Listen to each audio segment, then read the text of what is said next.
오직 상을 받는 한 사람을 얘기를 합니다. 그러면서 뭐라고 얘기를 하죠? 너희도 상을 받도록 이와 같이 다름질을 해라 라고 되어 있습니다. 여기 보면 달려간다고 얘기를 하죠. 여러분, 달려갈 때 아무리 열심히 달려가도 마무리를 통과 못하면 아무것도 되는 게 없습니다. 그죠? 그래서 우리에게 믿음에서 제일 중요한 게 일심, 전심, 지속입니다. 현장에서 전도운동을 어떻게 하면 되겠냐 할 때 방법이 아니라 자세지 않습니까? 그러면서 25절에는 뭐라고 되어 있죠? 이기기를 다투는 자마다 모든 일에 절제하나니 그들은 썩을 승리자의 관을 얻고자 하되 우리는 썩지 아니할 것을 얻고자 하노라. 그러니까 썩을 승리를 위하여 달려가는 사람도 모든 일에 뭘 한다는 말이죠? 절제한다 안 합니까? 그죠? 자세를 얘기합니다. 그런데 우리는 썩지 않는 것을 알고자 한다면 자세가 좀 달라야 되지 않냐? 바울이 하는 얘기가 그겁니다. 다른질하는 사람들이, 뛰는 사람들이 어떻게 하냐? 이거 굉장히 중요하거든요. 요셉이 해와 달과 별이 절을 하는 꿈을 꾼 게 약 17세 정도 됩니다. 그리고 총리가 된 것은 30세 정도가 됩니다. 그러면 약 13년 동안 여정을 걷게 됐죠. 그죠? 그 기간 모세는 미디안 광야에서 지내고 출애굽의 지도자를 불렀을 때가 약 40년 그렇게 걸립니다. 그리고 바울이 다메섹 도상에서 예수 그리스도를 만나고 난 이후에 사도행전 13장에 안디옥 교회에서 선교사로 파송받을 때까지 약 8년이라는 기간이 있습니다. 우리는 성경을 보니까 후딱 지나가는데 8년이라는 기간이 있습니다. 그럼 그 기간에 뭐 했을까요? 이 사람들이 뭘 했을까요? 물론 실력도 준비했을 겁니다. 그죠? 자세입니다. 달려가는 사람들이 어떻게 하냐 중요한 거 아닙니까? 그죠? 그래서 오직 상을 받는 한 사람을 오늘 얘기를 하셨는데 오늘 그 응답의 주역이 여러분 되시기를 주님의 이름으로 축원을 드립니다. 가장 첫 번째가 나를 살리는 믿음의 자세입니다. 왜냐니까 결국은 내가 죽으면 아무것도 못하잖아요. 그래서 중요한 게 뭐냐? 하나님이 나의 기업입니다. 기업. 우리가 봤을 때 삼성, 현대 이런 것도 기업이라고 얘기를 하죠. 그렇게 이해하면 빠릅니다. 하나님이 나의 기업이고 하나님께서 그걸 나한테 맡겼단 말이에요. 그래서 말씀하신 게 있습니다. 기다리라고 안 하십니까? 하나님께서는 기다리라. 하나님께서 바로 역사하시면 좋겠는데 하나님께서는 모든 믿는 자들에게 거쳐가셨던 하나님의 여정이 있습니다. 기다리랍니다. 예수님께서도 이 땅에 메시아로 오시고 난 다음에 공생의 기간을 3년 하셨습니다. 그죠? 그래서 태어나서 30살 때까지의 기록이 거의 남아있질 않아요. 그러면 요게 인도를 갔다 온갖 얘기가 나오는데 제가 봤을 때 아닌 것 같고요. 그냥 썰이고, 중요한 것은 예수님께서도 준비하신 겁니다. 자세를 갖추라는 말은 다른 말로 하면 준비한다라는 말도 맞고요. 다른 말로 말하면 기다리라 라는 말도 맞습니다. 그래서 제가 말씀을 안 드렸습니까? 뭘 기다리라는 거냐? 하나님께서 분명히 나를 향한 계획이 있습니다. 이 계획이 시작될 때, 나타날 때까지를 기다리라. 두 번째, 뭘 기다리는 거냐? 그냥 기다리라는 것이 아닙니다. 분명히 이걸 누리는 겁니다. 그걸 보고 기도라고 되어 있어요. 이게 자세입니다. 예수님께서 모든 문제를 해결하셨다 라고 말씀을 하셨거든요. 그렇다면 나는 문제를 안 삼는 겁니다. 그죠? 다른 사람이 얘기를 한 것도 약속을 붙잡는 것도 중요한데 예수님께서 말씀하셨습니다. 요한복음 19장 30절에 뭐라고 말씀하셨냐? 내가 다 이루었다 라고 말씀하셨습니다. 그런데 예수님 말씀이 틀린 것이 아니라면 내가 문제가 아닌 것을 문제로 보고 있다는 말입니다. 그죠? 하나님은 문제가 아니라고 하는데 내가 문제다라고 얘기를 하면 답이 없습니다. 그죠? 하나님은 문제 아니라고 하는데 나는 문제라. 그래서 계속 기도하면 하나님은 이 말씀만 계속 하십니다. 문제 아니야. 문제 아니야. 근데 나는 기도를 뭐 하고 있는 겁니까? 문제입니다. 문제입니다. 근데 하나님은 문제 아니야. 문제 아니야. 라고 말씀을 하시는 겁니다. 그리고 제가 말씀을 드렸잖아요. 바울이 했던 표현입니다. 내가 그 예수의 흔적을 갖고 있다 라고 얘기를 하는데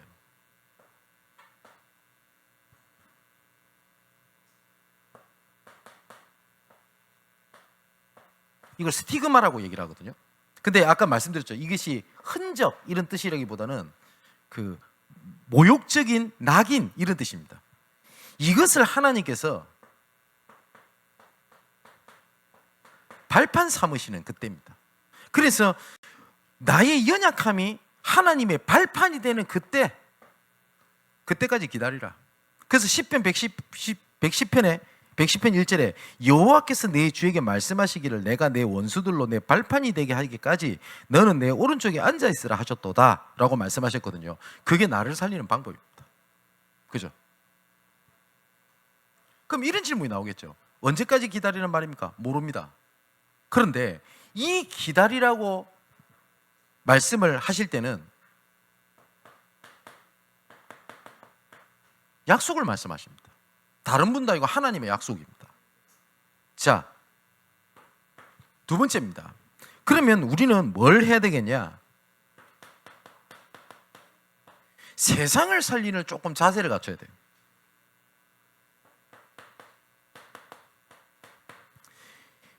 예수 그리스도께서 나는 상처다, 낙인이다, 오점이다라고 말하는 그것을 하나님께서 작품을 만드시는 그날, 그죠?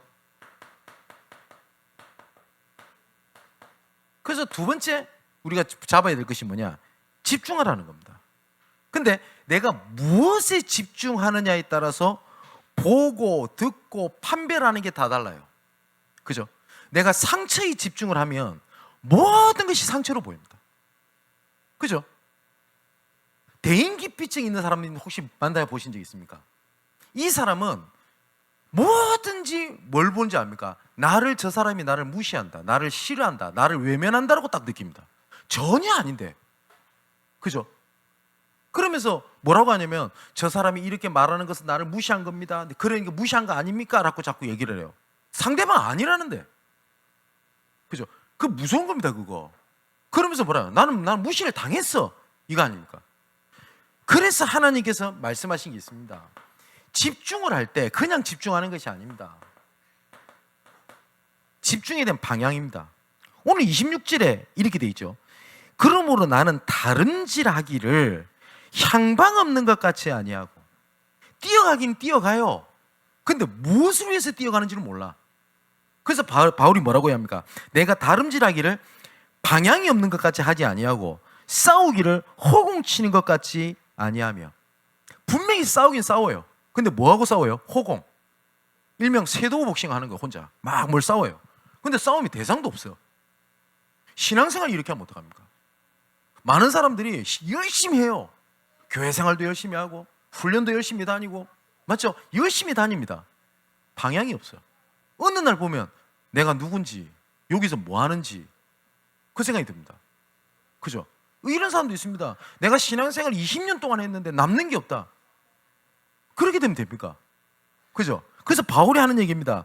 나는 다름질하기를 향방 없는 것 같이, 방향 없는 것 같이 아니하고 싸우기를 호공치는 것 같지 아니한다 라고 얘기를 했습니다. 그렇다면 내가 집중을 무엇에 대고 하냐? 그래서 성경에서는 얘기하는 겁니다. 오직을 얘기한 겁니다. 성경에는 예수 그리스도를 얘기한 게 아닙니다. 오직 예수 그리스도만 얘기한 겁니다. 두 번째, 그럼 요 안에 하나님의 계획이 있거든요. 나만을 위하여 두신, 그죠? 모세를 요게벳이 광주리를 띄워서 모세를 살린 게 맞습니다. 근데 하나님 입장에서 보면 뭔지 압니까? 모세는 출애굽을 위하여 태어난 존재고, 태어나야만 하는 존재고, 그걸 위해서 살아남아야 될 존재입니다. 하나님의 계획 입장에서, 그죠? 그렇기 때문에 뭐 헤롯 왕이 바로 왕이 죽이라고 했다, 명령이 있었다, 위기가 모세에게는 아무 문제가 되지 않았어요. 그죠? 모세의 유일성, 이것이 모든 흐름을 다 바꿨습니다. 그래서 오직 제한적 집중, 그죠? 그럼 이 속에 하나님께서 보이게 하시는 게 있습니다. 나를 향한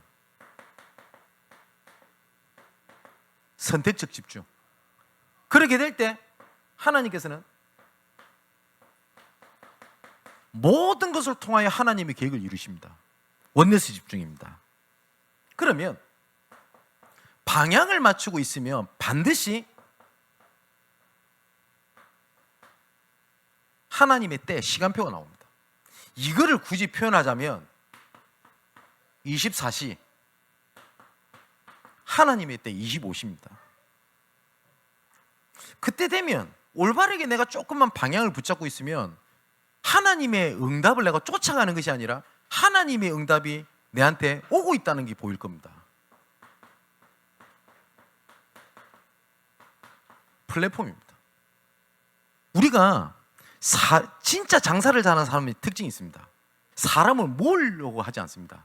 사람이 오도록 만듭니다. 그죠? 그래서 우리가 그 역전 앞에 이런 것도 플랫폼 이런 표현을 쓰잖아요. 교통이 부족한 곳에 그 교통이 움직이는 플랫폼을 만들어 놓으면 사람이 몰립니다. 그죠? 그러면 전도도 마찬가지입니다. 내가 찾아가는 게 맞습니까? 아니면 사람이 붙게 하는 게 맞습니까? 붙게 하는 게 맞죠. 그걸 보고 플랫폼이라고 합니다. 근데 사람만 모여가 됩니까? 빛을 발해야 되잖아요. 그래서 그걸 표현을 한 겁니다. 파수망대. 그리고 하나님의 말씀과 계획이 통하는 사람들을 만나게 돼요. 그걸 보고 안테나라고 표현합니다. 그래서 단어를 붙잡지 말고 단어의 의미를 잡으셔야 돼요. 이런 사람이 있을 겁니다. 나는 진짜 아무것도 없습니다. 그런데 고린도후서 12장 1절에 10절에 보니까 하나님은 무에서 유를 창조하시는 하나님입니다. 여기서 바울이 육체의 가시, 사단의 가시를 몸에 짊어지고 있었다라고 표현을 하거든요. 근데 이 문제가 뭔지는 정확하게 바울이 표현을 하지는 않았습니다. 근데 많은 학자들이 이 문제가 간질이라고 봅니다. 간질. 여기 많은 사람이 있다. 안질일 것이다. 그 중에 하나가 뭐냐니까 다메섹 도상에서 예수 그리스도를 만나고 난 다음에 눈에서 비늘과 같은 것이 떨어졌다라고 기록되어 있습니다. 그걸 봤을 때 바울이 눈이 굉장히 안 좋지 않았겠냐. 근데 그게 굉장히 일리가 있어요. 왜냐니까 그 바울이 썼던 편지들은 대부분 바울이 옆에서 불러주고 옆에서 대피를 합니다. 그래서 바울이 불러주고 옆에서 받아 쓴다고요. 그 정도로 바울이 건강적으로 눈에 안 좋았습니다. 근데 많은 학자들이 이걸 간질로 봅니다. 그럼 간질이라면 얘기가 다르겠죠. 그래서 바울이 얼마나 이 부분이 괴로웠던지 3번이나 간절히 하나님 앞에 기도했다라고 기록되어 있거든요. 근데 여기서 바울이 찾아낸 답이 있지 않습니까? 작품이 뭐요? 내 연약함이 오히려 하나님의 강함이 된다. 하나님의 작품이 된다라고 얘기 안 합니까? 여러분 이지선 씨라고 혹시 아세요? 한 10년 넘었죠. 교통사고 나지 않습니까? 그래서 수술 10번을 하죠. 근데 이 사람이 보니까 그 사고 나기 전에 사진 보니까 굉장히 미인이 돼요. 근데 완전 엉망이 돼버리지 않습니까? 그죠? 근데 이지선 씨가 했던 표현입니다. 뭐라고 얘기를 했냐? 나는 화상의 흔적이 아니라 예수의 흔적이라고 표현합니다. 그래서 이 사람의 말에 감동을 받아 한 연예인이 나타났어요. 그 직접 이지선 씨를 찾아가잖아요. 그 얘기를 듣고 싶어서. 그래서 이 사람이 독실한 크리스찬이 됩니다. 그 사람이 누구냐? 남이석입니다. 네. 그래서 이진희 씨가 했던 간증이 그거였습니다. 하나님이 나에게 예수의 흔적을 주신 거라고. 많은 사람들은 나에게 고통 가운데 이걸 생각하는데 예수의 흔적을 주신 거라고. 여러분, 그 송명희 시인이라고 아세요? 이분이 진 곡이 되게 많습니다. 나 가진 재물 없으나 이런 곡들. 근데 이 송명희 시인이 원래는 곡을 지었던 게 아니었어요. 이분이 하나님 앞에 주신 은혜를 시를 쓴 겁니다. 그래서 많은 이제 작곡가들이 거기다 곡을 붙인 게 송명희 시인의 곡이에요. 제가 고등학교 때 송명희 시인을 실제로 간증을 들은 적이 있습니다. 얼마만큼 중증 뇌성마비냐. 이분이 휠체어를 타고 오는데 휠체어를 직접 밀지도 못할 뿐더러 옆에 있는 사람이 수건을 가지고 턱을 잡아주지 않으면 말을 못해요. 계속 고개를 흔들거니까. 깜짝 놀랐어요. 저 어릴 때. 제가 고등학교 1학년 때인가 2학년 때인가 그분의 간증을 하는 건데, 근데 이분이 간증했던 거에 몇 가지 충격받은 게 있습니다. 이분의 가사를 보면 공평하신 하나님이 남이 못 본 것을 보았고, 남이 듣지 못한 음성 들었고, 남이 갖지 못한 사랑 받았고, 그 공평하신 하나님을 찬양한다는 개성이 나와요. 근데 이분이 뭐라고 얘기를 하냐, 많은 사람들이 이 찬양을 부르면서 오해를 한대요. 내가 이렇게 뇌성마비고 이렇게 어려우니까 하나님께서 더 나를 좀 애틋하게 사랑하시고 나를 불러주시고 나를 이렇게 긍휼함을 베푸셨다고 이해를 한대요. 근데 자기는 그걸 찬양한 게 아니래요. 일반인보다 못한 나를 똑같이 저 사람 사랑하듯이 하나님이 나를 사랑했고, 내가 그 사람들이 보지 못한 것을 하나님께서 보게 하셨고, 그 공평하신 하나님을 찬양한 거래요. 저는 그때 어릴 때 그 사람 그 고백이 충격이에요. 그게 지금도 이분 살아 계시나요? 잘 모르겠어요. 송명희 씨. 그래서 지금도 한 번씩 보면 한 뵙고 싶어요. 얘기를 듣고 싶고. 여러분 어떻습니까? 모든 사람들은 흔적이라고 하는 그것이 하나님이 작품을 만들어 버렸습니다. 바울이 유대인들과 많은 이방인들과 동족들과 거짓 선지자들에게 온갖 핍박을 받았던 예수의 흔적이, 그죠? 그 이해가 안 되는 고린도 교회를 품는 하나님의 작품을 만들어냈어요. 유대인과 이방인을 아우르는 사도는 바울밖에 없었어요. 오히려 다른 유대인 사도들은요, 유대인을 밀어냈어요. 밀어내진 않아도 마음속으로 이미 밀어냈어요. 그죠? 근데 유일하게 유대인과 이방인을 아우르는 사도가 누구였냐? 바울이었다니까요. 그러면 그 가운데 흔적, 그 스티그마, 그 낙인이라고 하는 게 전부 다 뭘로 바뀝니까? 하나님의 작품으로 바뀝니다. 그때까지 하나님이 뭐라고 말씀하시냐? 내가 모든 것을 발판 삼을 때까지. 그죠? 저는 어릴 때 굉장히 문제가 많았어요. 상처가 너무 많았어요. 근데 참 은혜죠. 그것이 무너져 있는 청소년들을 이해할 수 있는 하나님의 발판이 돼 있다는 게 감사합니다. 간혹 가다가 이런 얘기를 듣습니다. 이게 실제로 제가 들었던 얘기니까요. 진성희 목사는 가볍대요. 제가 진짜 본부에서 많이 들었던 얘기입니다. 왜냐니까 애들이랑 그렇게 노니까.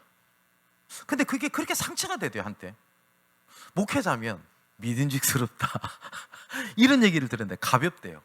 왜냐니까 청소년들, 청년들이랑 이렇게 지내니까. 그런 얘기 진짜 많이 듣습니다. 목사님, 좀 무게를 좀 지키시는 게 좋겠다고, 큰 사역을 위해서. 굉장히 갈등 많이 했어요. 근데 지금은 아무렇지도 않습니다. 혹시 제 가벼움이 저 렘넌트 하나 마음을 살릴 수 있다면 저는 가벼워도 된다 생각합니다. 혹시 제 무게감 없는 게 정말 무너져 있는 저 렘넌트 하나 살릴 수 있다면 저는 가벼워도 된다고 생각을 합니다. 근데 반면에 정말 무겁고 이런 사람들을 만난다면 그게 맞춰서 저는 할 수 있다고 생각을 합니다. 여러분, 뭐가 맞죠? 여러분의 스티그마, 낙인이 하나님의 작품이 되기를 주님의 이름으로 축원을 드립니다. 자, 세 번째, 우리 렘넌트들이 조금 기억해야 될 게 있습니다.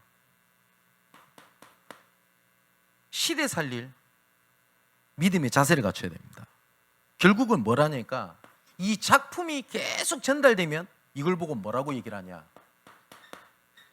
하나님의 유산을 남기는 거거든요. 그걸 두고 세 번째,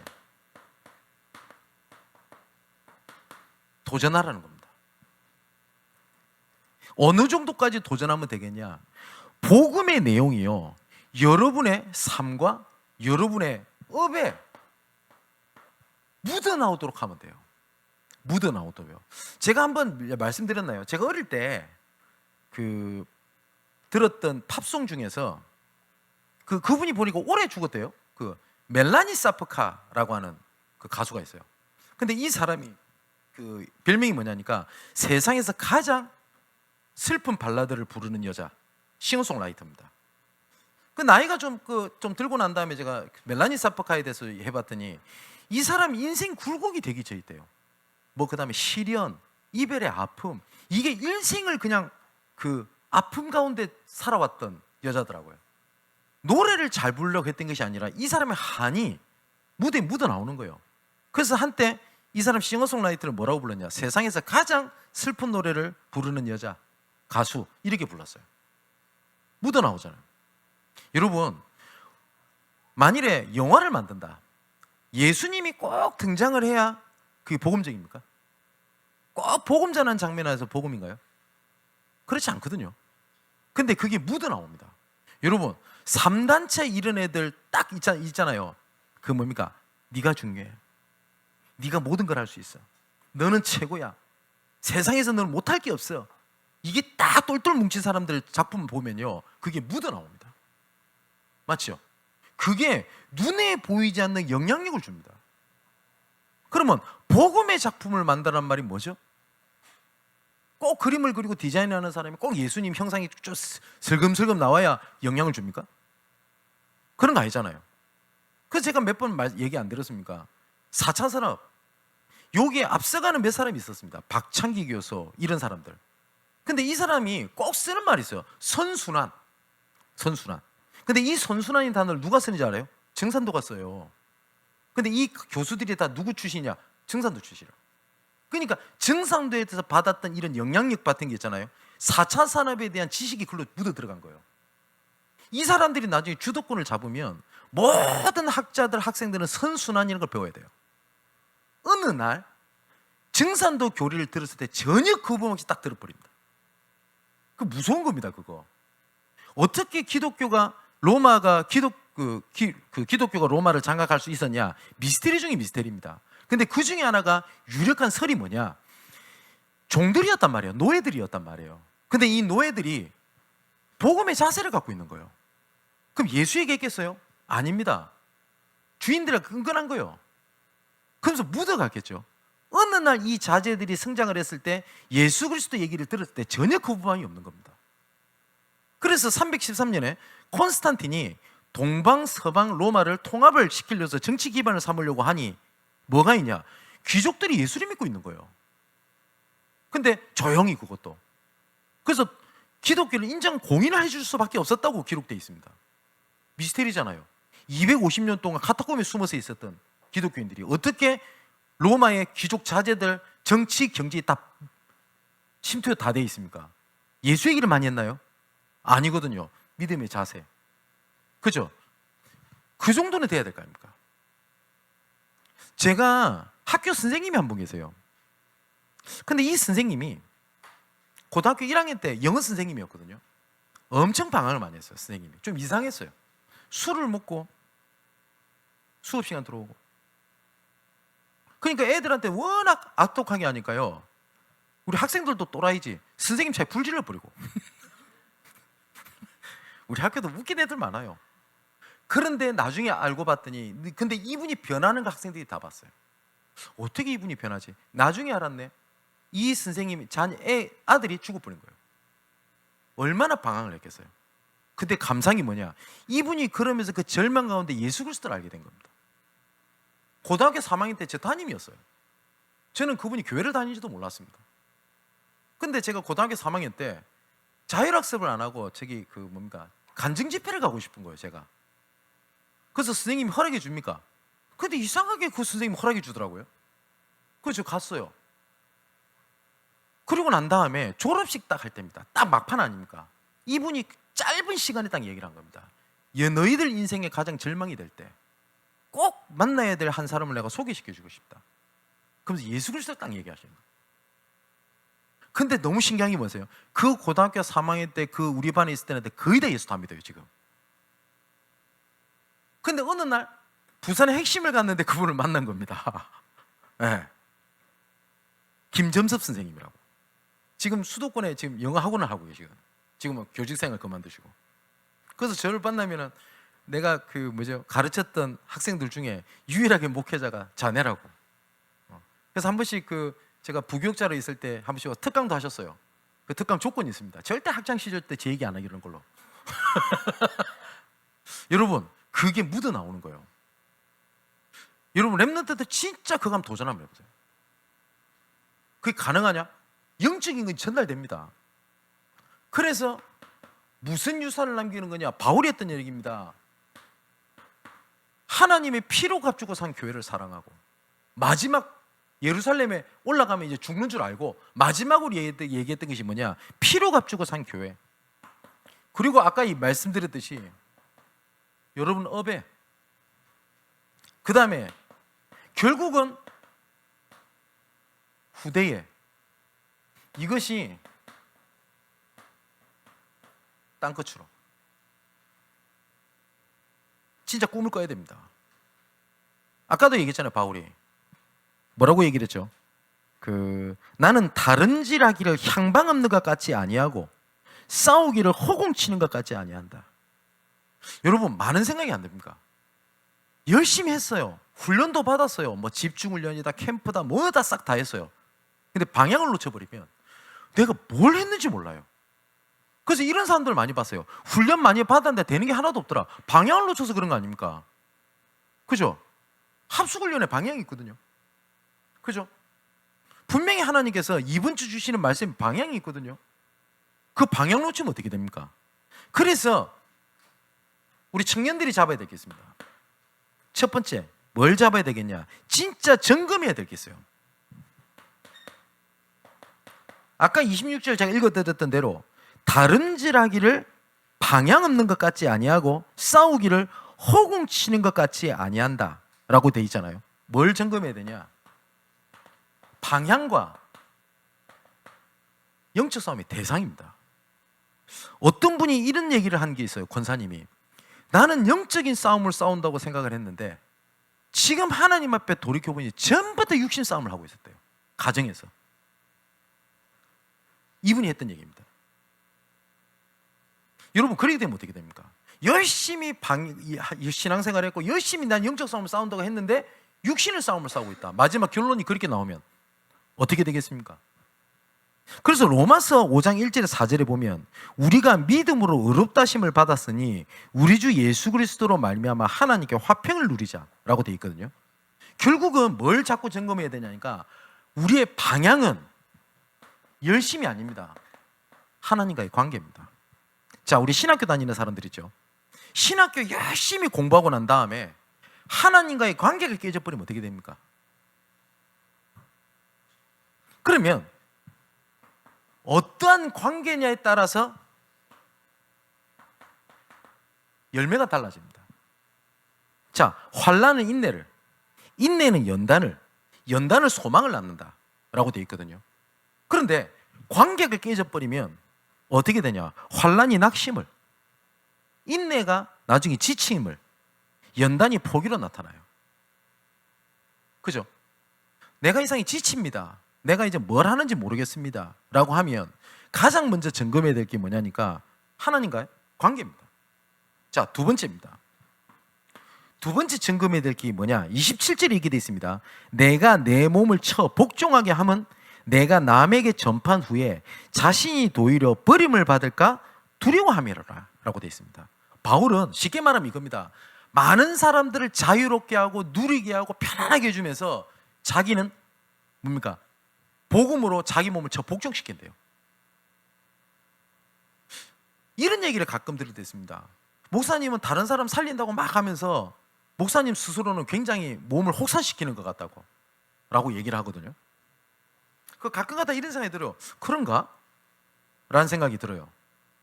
근데 저는 목회자로서 그게 맞다고 생각이 들거든요. 바울도 얘기하잖아요. 저는 못 누립니까? 그럼 저도 여름인데 교회 안 빠질까요? 빠지고 놀러 갈까요? 쉴까요? 좀 지친다고 수예배 안 와버리고 그러면 됩니까? 그건 자세 아닙니까? 자세. 그죠? 그래서 바울이 하는 얘기입니다. 내가 내 몸을 쳐 복종하게 함은 내가 남에게 전판 후에 도리어 자신이 버림을 당할까 두려워함이로라. 무슨 말입니까? 조금 그릇을 준비하셔야 돼요. 그래서 굳이 표현을 하자면 전도 제자인데 성숙한 전도 제자의 길을 가야 돼요. 그게 무슨 말이냐니까 조금 이 사람이 좀 실력 있고 배경이 있어요. 그래서 이 사람을 좀 쓰려고 하니까 이 사람 복음을 잘 몰라. 그럼 어떡합니까? 이 사람은 참 복음도 사랑하고 정말 중심도 다 깨끗해요. 그런데 그릇이 준비한데 자세가 안 돼 있어요. 그럼 어떻겠습니까? 그러면 하나님이 누구를 쓰실까요? 그죠? 병사가 있어요. 좋은 병사가 있고 성실한 병사가 있고 조금 삐딱한 병사가 있어요. 똑같은 병사예요. 그러면 굳이 맡기자면 삐딱한 병사에게 최전방을 맡기지는 않을 겁니다. PX는 맡길 수 있어도. 그죠? 그래서 성경에 계속 말씀하시는 게 믿음의 자세를 말씀을 하시는 거거든요. 그래서 조금 어떤 그릇을 키워야 되겠냐? 첫 번째 생각입니다. 모든 생각을 믿음의 생각으로 바꾸는 겁니다. 여러분, 만일에 모든 생각을 불평, 불신앙, 원망 이것을 계속하면 어떨 것 같습니까? 이거를 1년, 2년, 3년 계속하면 어떻게 되겠어요? 반드시 거기에 대한 열매를 맺습니다. 계속 뭐든지 부정적인 사람이 있어요. 그거는 어느 날 충격을 딱 받아가지고 부정적인 생각이 잡히는 게 아닙니다. 그것이 1년, 2년, 3년, 5년, 10년 딱 뿌리 잡고 있어요. 그죠? 이게 내 삶을 딱 만들어내요. 근데 반대로 현실 앞에 믿음에 대한 고백을 1년, 2년, 3년 계속하면 어떻게 됩니까? 그죠? 근데 거의 대부분 생각이 틀려 있으면 어떻게 돼요? 두 번째는 아까 말씀드렸던 대로 이 믿음이 여러분 삶에 묻어나와야 돼요. 우리 렘넌트들 같은 경우에 여러분 전문성이에요. 그죠? 지금도 하고 있는지 모르겠습니다. 한번 찾아봐야 되겠습니다만은 어떤 렘넌트 애가 컴퓨터 게임을 미친 듯이 하나 안 합니까? 앉았다면 30시간. 앉았다면. 야, 대단하죠? 근데 얘가 어느 날 은혜를 받은 거예요. 그런데 내가 할 수 있는 게 아무것도 없더라 안 합니까? 유일하게 할 줄 아는 건 뭐야? 게임. 게임을 워낙 해놓으니까 이 게임이 어떻게 돌아간다 그 구조를 아는 거예요. 그래서 이 친구가 은혜 받은 걸 가지고 성경의 역사를 배경으로 가지고 그 RPG 게임이라고 합니까? 그 게임을 만든 거예요.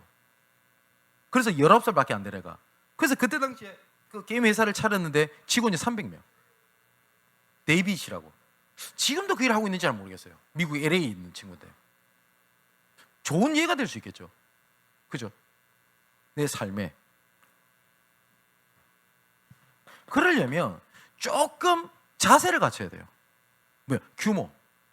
여러분, 아무리 실력이 있어도 규모가 없으면 중요한 걸 맡기 어려워요. 여러분 회사에 정말 실력 있는 직원이 있는데 이 친구가 출근 시간 맨날 늦고 맨날 지각하고 불성실해.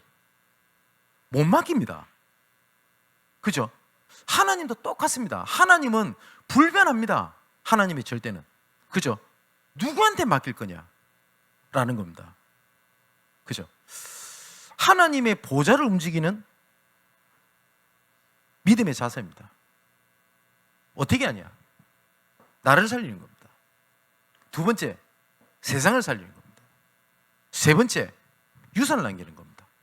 이것이 렘넌트대의 1, 2, 3강에 대한 요약이기도 합니다.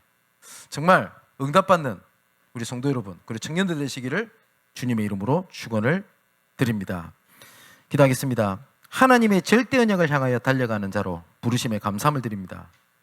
오직 상을 받는 자 그 한 사람의 대열에 서게 없어서 나를 살리는 믿음의 자세로 하나님의 기업을 바라보며 나의 연약함이 재앙을 막는 힘이 되고 발판이 될 때까지 기다림의 축복을 누리게 하여 주옵소서. 세상을 살리는 믿음의 자세로 하나님의 것에 집중하여 하나님의 때를 바라보고 우리가 처한 곳이 무에서 유를 창조하시는 하나님의 능력이 나타나게 하여 주옵소서. 시대를 살리는 믿음의 자세로 교회, 업, 후대, 땅끝에 복음의 유산을 남기게 하시고 이 일을 위하여 새벽이슬 같은 주의 청년들을 기억하시며 하나님의 관계가 결단코 멀어지지 않는 은혜로 의의 열매를 맺는 성숙한 전도제자로 든든한 교회의 배경이 되게 하여 주옵소서.